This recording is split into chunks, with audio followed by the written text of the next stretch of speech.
تدعوت کوم خو لیکن دومره ویم ګلونه خو ډیر دي خو د ګلاب خبره بیله ده ګلونه خو ډیر دي خو د ګلاب خبره بیله ده سره زر کاڼي خو ډیر دي خو د یاقوت او د مرجان خبره بیله ده حتی چې کله الله رب العزت دا مخلوقات پیدا کړل مخلوقات د الله خو ډیر دي خو د ملائکو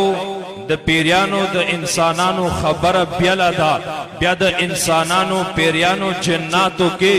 د انسان خبره بیله ده انسانانو کې الله رب العزت انبیاء پیدا کړل لیکن انسانان خو ډیر دي د انبیاء خبره بیله ده انبیاء خو ډیر دي خو لیکن د 313 رسولانو خبره بیله ده رسولان خو ډیر دي خو چې کوم نمونه الله په قرآن عظیم الشان کې بیان کړي دي د 25 نمونو انبیاء خبره بیله ده 20 انبیاء رسولان خو ډیر دي د 50 اولو العزم رسولانو خبره بیله ده 50 اولو العزم رسولان خو ډیر دي هغه کې د نبی آخر الزمان امام الانبیاء امام المجاهدین قائد المجاهدین باعث تقلید کائنات امام الانبیاء نبی آخر الزمان خبره بیله ده امام الانبیاء نه بعد صحابو کې راشه صحابه خو ډیر دي خو لیکن د مهاجرینو صحابو خبره بیله ده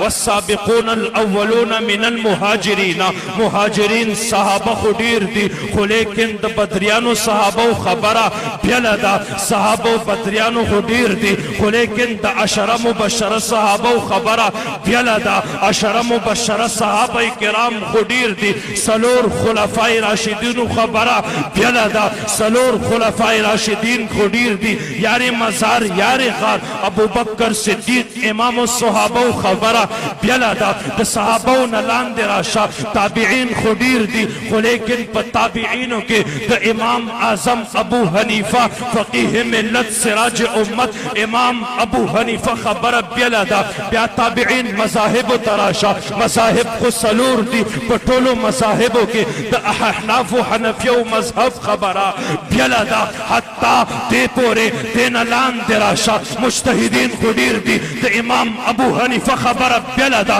حتی مفسرین خو ډیر دي د ابن عباس خبره بیله ده فقها خو ډیر دي د ابن مسعود خبره بیله ده حتی وغیره مفسرین وګوره مشایخ وګوره مشایخ خو ډیر دي په شهیدانو کې حسن جان شهید خبره بیله ده حتی خطبا وګوره اولیاء وګوره اولیاء خو ډیر دي پیرانی پیر شیخ عبدالقادر جیلانی خبره بیله ده حتی لاندې طبقاتو کې راشه مشایخ وګوره بزرگان وګوره اولیاء وګوره خلاصه محدثین خو ډیر دي خو لیکن محدث وقت خلیفہ دین محمد سے خبره بیله ده